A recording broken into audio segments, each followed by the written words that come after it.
আসসালামু আলাইকুম। শেখ হাসিনা যেন নরেন্দ্র মোদীর গলার কাটা হয়ে উঠেছেন। না পারছেন বাংলাদেশে পাঠাতে, না পারছেন রাখতে। বাংলাদেশের সাথে সম্পর্ক গড়তে হলে তাকে বাংলাদেশের হাতে তুলে দিতেই হবে 2013 সালের বন্দি প্রত্যর্পণ আইন অনুযায়ী। কিন্তু কোনোভাবেই সেটা সম্ভব হচ্ছে না। কিন্তু বাংলাদেশও হাসিনা ইস্যুর সরহা না হলে ভারতের সাথে তেমন সম্পর্ক গড়বে না। মূল সংকটটা শুরু হয়েছে মূলত ভারতের অদূরদর্শী রাজনীতির কারণে, অদূরদর্শী কূটনীতির কারণে। 5ই আগস্ট শেখ হাসিনাকে এভাবে কথা বলতে দেওয়া ভারতের কূটনীতির জন্য হয়েছে কার্যত আত্মঘাতী। বাংলাদেশ অনুরোধ করেছিল মৃত্যুদণ্ডপ্রাপ্ত আসামি হাসিনাকে যেন কথা বলতে দেওয়া না হয়, কিন্তু ভারত সেটাকে ধর্তব্যে নেয়নি।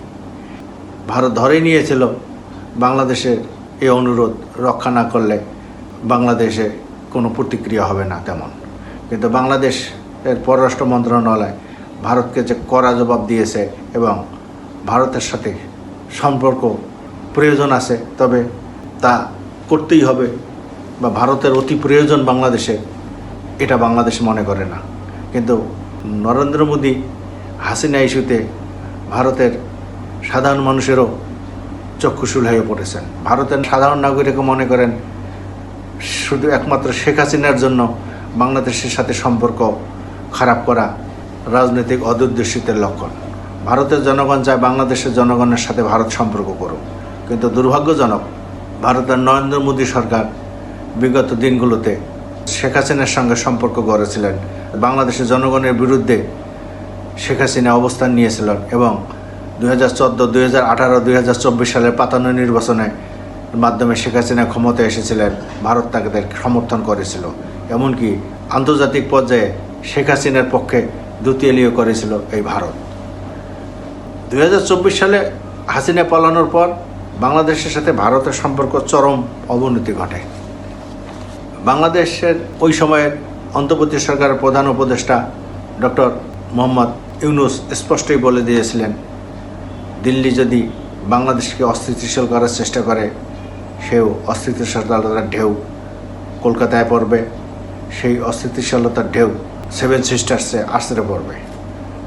বাংলাদেশ ভারতের চোখে চোখ রেখে কথা বলেছে, যার কারণে ভারত প্রথমে বাংলাদেশের সাম্প্রদায়িক দাঙ্গা বাঁধানোর চেষ্টা করেছে, ইসকনকে নিয়ে নানা অপকর্ম করেছে, এমনকি হিন্দু মুসলিম ইস্যু তুলে বাংলাদেশের বিরুদ্ধে কঠোর অবস্থান নিয়েছে। শুধু তাই নয়, বাংলাদেশের সাধারণ মানুষের ভিসাও বন্ধ করে দিয়েছে, যার কারণে বাংলাদেশ ভারতকে গুড বাই জানিয়ে চীন, সিঙ্গাপুর এবং থাইল্যান্ডে চিকিৎসার জন্য গেছে, যা কলকাতার ব্যবসায়ীদের জন্য চপেটাঘাত হয়েছে।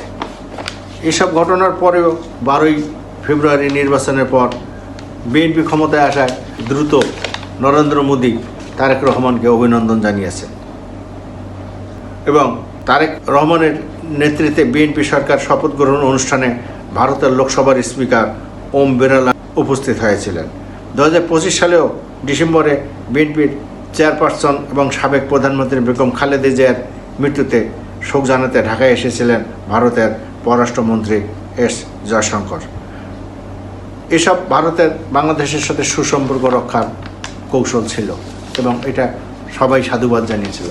কিন্তু শেখ হাসিনা ইস্যুতে ভারতের আত্মঘাতী পররাষ্ট্র নীতির কারণেই বাংলাদেশের সাথে সম্পর্ক খারাপ হয়ে গেছে। এখন ভারত চাচ্ছে যেভাবেই হোক তারেক রহমানকে ভারতে নিতে হবে। বাংলাদেশের প্রধানমন্ত্রী তারেক রহমানকে ভারতকে নিতে না পারলে ভারতের নরেন্দ্র মোদীর জন্য কূটনৈতিক ব্যর্থতা হবে, এটা বেশ হারে হারে বুঝছে ভারত।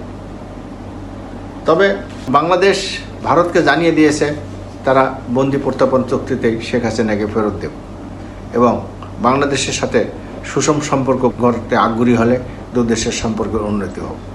কিন্তু ভারতের আদালত গত 16ই আগস্ট জানিয়েছে বাংলাদেশের ক্ষমতাচ্যুত প্রধানমন্ত্রী শেখ হাসিনার প্রত্যাপনের বিষয়ে তারাই সিদ্ধান্ত নেবে। ভারতের সংবাদ মাধ্যম ইন্ডিয়া এক্সপ্রেস এক খবর দিয়ে জানিয়েছে, ভারতের নীতি নির্ধারক পর্যায়ের আমলারা জানিয়েছেন হাসিনা প্রত্যাপনের চূড়ান্ত সিদ্ধান্ত নেবে ভারতের আদালত। এটি কোনো কূটনৈতিক অথবা রাজনৈতিক সিদ্ধান্ত হবে না। আর আদালত সেটি প্রমাণ হতে হবে যে বাংলাদেশে শেখ হাসিনা যে অপরাধ সংগঠিত করেছে সেগুলো ভারতের আইন অনুযায়ী অপরাধ কিনা। ভারতের আরও একাধিক গণমাধ্যম জানিয়েছে 2013 সালের বাংলাদেশের সঙ্গে ভারতের যে প্রত্যাপন চুক্তি হয়েছিল সেটি অনুযায়ী সব নথি যুক্ত করে বাংলাদেশ মানবতা বিরোধী অপরাধের দণ্ডিত হাসিনাকে ফেরত চেয়েছে। 2024 সালে 5 আগস্ট ছাত্র জনতার অভ্যুত্থানের মুখে ভারতে পালিয়ে যান হাসিনা। এরপর দুই দেশের মধ্যেই যে সম্পর্কের অবনতি সেটা আর স্বাভাবিক হয়নি। এদিকে আওয়ামী লীগের কয়েকজন নেতা ভারতে অবস্থান করছেন, তারাও শেখ হাসিনার বিরুদ্ধে নানা অভিযোগ তুলেছেন। তারা জানিয়েছেন শেখ হাসিনা মাঝে মাঝে তার দলের ক্যাডারদের সঙ্গে যোগাযোগ করেন, বাংলাদেশে অস্থিতিশীল সৃষ্টির নির্দেশ দেন, নানাভাবে আর্থিক সহায়তা দেন, বাংলাদেশি কিছু ব্যবসায়ীকে ওই সব সন্ত্রাসীদেরকে টাকা দেওয়ার নির্দেশনা দেন, যা মানুষ ভালোভাবে গ্রহণ করেনি। তবে ভারতের দ্য হিন্দু প্রতিবেদনে বলা হয়েছে দিল্লি এই মুহূর্তে চায় তারেক রহমান ভারত সফর, এবং সেটা দ্রুত বাস্তবায়নের চেষ্টায় ভারত যেন মরিয়া হয়ে গেছে। ভারত চায় আগস্ট অথবা আগামী সেপ্টেম্বরের প্রথম সপ্তাহেই এই দ্বিপাক্ষিক বৈঠক ঢাকার সঙ্গে নিরবিচ্ছিন্ন আলোচনা চালাতে চায় ভারতের পররাষ্ট্র মন্ত্রণালয়। ভারতীয় গণমাধ্যম দ্য হিন্দুর খবরে বলা হয়েছে ভারতীয় কূটনীতিকরা এ বিষয়ে আশাবাদ প্রকাশ করে জানিয়েছেন খুব শীঘ্রই হয়তো কোনো সুখবর আসতে পারে ঢাকা থেকে। তারেক রহমানের এই সফর সফল হলে গঙ্গা পানি বণ্টন চুক্তি, জ্বালানি সংক্রান্ত চুক্তি নবায়ন এবং 2025 সালে বাংলাদেশের বিভিন্ন পণ্যের উপর ভারতীয় বাণিজ্য বিধিনিষেধ তুলে নেওয়ারও টোপ দেওয়া হয়েছে। তবে বাংলাদেশে স্পষ্ট জানিয়ে দিয়েছে দিল্লিতে পলাতক হাসিনা তার রাজনৈতিক দল আওয়ামী লীগের একের পর এক রাজনৈতিক তৎপরতা অব্যাহত থাকলে এই ইতিবাচক উদ্যোগ সম্ভব নয়। তবুও চলতি বছরের বাকি সময়ে ভারত সরকার একাধিক আন্তর্জাতিক ব্যস্ততা থাকার কারণেই সুযোগের সময়সীমা ফুরিয়ে যাওয়ার আগেই সম্পর্ক স্বাভাবিক করার চেষ্টা করে যাচ্ছে। মূলত ভারত বাংলাদেশের সঙ্গে সম্পর্ক গড়ার মরিয়া হয়ে ওঠে গত 10 আগস্ট। ওই দিন ঢাকায় নিযুক্ত ভারতীয় হাই কমিশনার দীনেশ ত্রিবেদী বাংলাদেশের পররাষ্ট্রমন্ত্রী খলিলুর রহমান উপস্থিতিতে প্রধানমন্ত্রী তারেক রহমানের সঙ্গে সাক্ষাৎ করেন।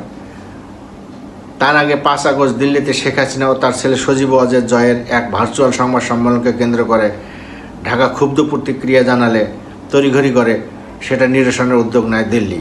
পরবর্তীতে ভারতের পররাষ্ট্র মন্ত্রণালয়ের মুখপাত্র রণোদ্দিন জয়সওয়াল পরিষ্কার করেন যে এই কর্মসূচির সাথে ভারত সরকারের কোনো সম্পর্ক ছিল না, ভারত সরকার এই কর্মসূচিকে সমর্থন করে না এবং এই কর্মসূচি ভারত করে না। এরই মধ্যে ভারতের গোয়েন্দা সংস্থা রয়ের প্রধান পরাগ জৈন বাংলাদেশ সফর করেন। তিনিও দুই দেশের সম্পর্ক উন্নয়নে সর্বাত্মক চেষ্টা করেন, কিন্তু বাংলাদেশ এসব শুধু দেখছে এবং বাংলাদেশের জনগণ ভারতের বিরুদ্ধে যে কঠোর অবস্থান নিয়েছে সে ব্যাপারে বাংলাদেশ ভারতকে জানিয়ে দিয়েছে। বাংলাদেশের প্রধানমন্ত্রী তারেক রহমান সম্ভব ভারত সফরকে ঘিরে নয়াদিল্লি কার্যত মরিয়া হয়ে উঠেছে। সফরের দিনক্ষণ এখনও চূড়ান্ত হয়নি, তবে দিল্লির যে এই সফরকে যথেষ্ট গুরুত্ব দিচ্ছে তাতে কয়েক দিনের তৎপরতায় সেটা বোঝা যায়। প্রধানমন্ত্রী নরেন্দ্র মোদীর সঙ্গে বৈঠক করে ঢাকায় ফিরে এসেছেন ভারতীয় রাষ্ট্রদূত দীনেশ ত্রিবেদী। তার এই বৈঠককে ঘিরে তারেক রহমান সম্ভাব্য সফর নিয়ে জল্পনা কল্পনা রয়েছে। ভারতের পক্ষ থেকে ইতিমধ্যে স্পষ্ট করে দেওয়া হয়েছে যে বাংলাদেশের প্রধানমন্ত্রী দ্বিপাক্ষিক রাষ্ট্রীয় সফরের জন্য আমন্ত্রণ জানানো হয়েছে একাধিকবার। একই সঙ্গে ব্রিক্সের বিশেষ অধিবেশনেও তারেক রহমানকে আমন্ত্রণ জানিয়েছেন নরেন্দ্র দামোদর মোদী। ভারতের পররাষ্ট্র মন্ত্রণালয়ের মুখপাত্র রণোদ্দিন জয়সওয়াল জানিয়েছেন সফর নিয়ে কোনো অগ্রগতি হলে তা দ্রুতই জানানো হবে। দিল্লির তৎপরতা দেখে কূটনৈতিক মহলের ধারণা ভারত শুধু আনুষ্ঠানিক আমন্ত্রণ জানিয়েই বসে নেই, তারেক রহমানকে সম্ভাব্য সফর কাজে লাগিয়ে দুই দেশের সম্পর্কে জমে থাকা বরফ গলানোর চেষ্টা করছে। শুধু এটাই নয়, ভারত চায় ক্রিকেটের সঙ্গে সম্পর্ক উন্নয়ন করতে জ্বালানি সহযোগিতা বাড়ানো, বাণিজ্যিক বিধিনিষেধের কিছু পুনর্বিবেচনা এবং গঙ্গার পানি পুনর্বন্টন চুক্তি নবায়ন এসব নিয়েই ভারত মার্কিন যুক্তরাষ্ট্রের দুতিয়ালি করার জন্য চেষ্টা চালাচ্ছে। মার্কিন যুক্তরাষ্ট্র ভারতের হয়ে বাংলাদেশের সরকারকে ভারত সফরে যাওয়ার জন্য চেষ্টা করছে। শুধু মার্কিন যুক্তরাষ্ট্রের সহায়তা নয়, বাংলাদেশে দিল্লি অনুগত গণমাধ্যমগুলোর সহায়তা নেওয়া হয়েছে, দিল্লি অনুগত বুদ্ধিজীবীদেরকে মাঠে নামা হয়েছে যাতে প্রধানমন্ত্রী তারেক রহমান দিল্লি সফরে যান। এ নিয়ে বাংলাদেশের গণমাধ্যম, একাধিক গণমাধ্যমে প্রতিবেদন প্রকাশ করা হয়েছে যে কোনো সময় তারেক রহমান দিল্লি যাওয়ার ঘোষণা দিতে পারেন। কিন্তু বাংলাদেশের পররাষ্ট্র মন্ত্রণালয় স্পষ্ট জানিয়ে দিয়েছে তারেক রহমানের দিল্লি সফরের সম্ভাবনা ক্রমেই কমে এসেছে। কারণ এই সফরের জন্য একটি অনুকূল পরিবেশ দিল্লির তৈরি করা প্রয়োজন। শেখ হাসিনা 1400 লোক মেরে ভারতে পালিয়েছে, সেই শেখ হাসিনাকে ভারত পৃষ্ঠপোষকতা করেছে, সে ব্যাপারে ভারতের স্পষ্ট বক্তব্য বাংলাদেশ জানতে চায়। বাংলাদেশের পররাষ্ট্র মন্ত্রণালয়ের মুখপাত্র AKM শহীদুল করিম গত 16 আগস্ট বলেছেন, দ্বিপাক্ষিক প্রত্যাপন চুক্তি অনুযায়ী শেখ হাসিনা ও অন্যান্য পলাতক অপরাধীদের দ্রুত ফেরত পাঠাতে এবং শহীদ শরীফ ওসমান হাদির হত্যাকাণ্ডে অভিযুক্ত ঘাতককে বাংলাদেশের কাছে হস্তান্তর করতে ভারতীয় কর্তৃপক্ষের কাছে অনুরোধ জানিয়েছি। বাংলাদেশে এই জবাবের অপেক্ষায় আছে, কারণ ভারত বাংলাদেশের ওসমান হাদির খুনিকে আশ্রয় দিয়েছে, 1400 লোককে হত্যা করে হাসিনা পালিয়েছে। পৃথিবীর কোনো দেশেই শেখ হাসিনাকে আশ্রয় দেয়নি, অথচ ভারত তাকে আশ্রয় দিয়েছে এবং পৃষ্ঠপোষকতা করছে। ঢাকায় পররাষ্ট্র মন্ত্রণালয়ের মুখপাত্র শহীদুল করিম আরও বলেছেন, প্রধানমন্ত্রীর সম্ভাব্য ভারত সফর নিয়ে সরকারের অবস্থান অনেকটাই পরিষ্কার। বাংলাদেশের তারেক রহমানের সম্ভাব্য ভারত সফর উভয় দেশের কয়েক সপ্তাহ ধরে পারস্পরিক সাথে যোগাযোগ রক্ষা করছে। তবে আন্তর্জাতিক অপরাধ ট্রাইব্যুনাল কর্তৃক মানবতা বিরোধী অপরাধের দায়ে দণ্ডপ্রাপ্ত হাসিনা গত 5ই আগস্ট নতুন দিল্লিতে যেভাবে প্রকাশ্যে সংবাদ সম্মেলন করে বলেছেন, তাতেও এই প্রক্রিয়া বিনষ্ট হয়েছে। আমরা এ বিষয়ে বাংলাদেশের অবস্থান পরিষ্কার করেছি। বাংলাদেশ মনে করে এই সফরের জন্য একটি অনুকূল পরিবেশ তৈরির প্রয়োজন। দ্বিপাক্ষিক প্রত্যাপন চুক্তি অনুযায়ী হাসিনা ও অন্যান্য পলাতক অপরাধীদের দ্রুত বাংলাদেশে ফেরত পাঠাতে হবে। এটা না হলে বাংলাদেশের প্রধানমন্ত্রী ভারত সফরে যাবে না। এটা পরিষ্কার, ভারত কার্যত শেখ হাসিনাকে নিয়ে গেরাকলে পড়ে গেছে। শেখ হাসিনাকে না পারতেছে উগলাতে, না পারতেছে ছাড়তে। প্রথম দিকে অন্তর্বর্তী সরকারের সময় ভারত নানাভাবে চেষ্টা করেছে শেখ হাসিনাকে তৃতীয় কোনো দেশে পাঠাতে। সে সময় শেখ হাসিনা গো ধরে বসেছিল এবং যায়নি। এখন ভারত তৃতীয় কোনো দেশে যে পাঠাবে, কোনো দেশেই শেখ হাসিনাকে নিতে রাজি হচ্ছে না। যেহেতু শেখ হাসিনা মৃত্যুদণ্ডপ্রাপ্ত আসামি, ভারত তাকে বাংলাদেশের হাতে তুলে না দিলে বাংলাদেশের সাথে সম্পর্ক স্বাভাবিক হওয়ার সম্ভাবনা খুব কম। আবার ভারতের আদালত নিজ উদ্যোগে শেখ হাসিনার ইস্যুতে কেন আগ্রহী হলো, শেখ হাসিনাকে বাংলাদেশে পাঠাবে কি পাঠাবে না, দিল্লি আদালত কেন নিজের অতি উৎসাহী হয়ে সিদ্ধান্ত জানাবে, সেটা নিয়েও প্রশ্ন আছে। কারণ বাংলাদেশ দিল্লির আদালতকে প্রশ্রয় দেয় না। দিল্লির আদালত কি বলল সেটা নিয়ে বাংলাদেশের কোনো আগ্রহ নেই। বাংলাদেশের আন্তর্জাতিক অপরাধ ট্রাইব্যুনালের রায় কার্যকর করতেই বাংলাদেশ সরকার বদ্ধপরিকর। শুধু তাই নয়, ভারতে প্রচার করা হচ্ছে তাকে মাফ করে দেওয়া হোক, কিন্তু বাংলাদেশের আন্তর্জাতিক অপরাধ ট্রাইব্যুনালের চিফ প্রসিকিউটর আমিনুল ইসলাম স্পষ্ট জানিয়ে দিয়েছেন, শেখ হাসিনা যদি 30 বছর পরে বাংলাদেশে ফেলেন তারপরও তার মৃত্যুদণ্ড কার্যকর করা হবে। শেখ হাসিনার ব্যাপারে কোনো ছাড় দেওয়া হবে না।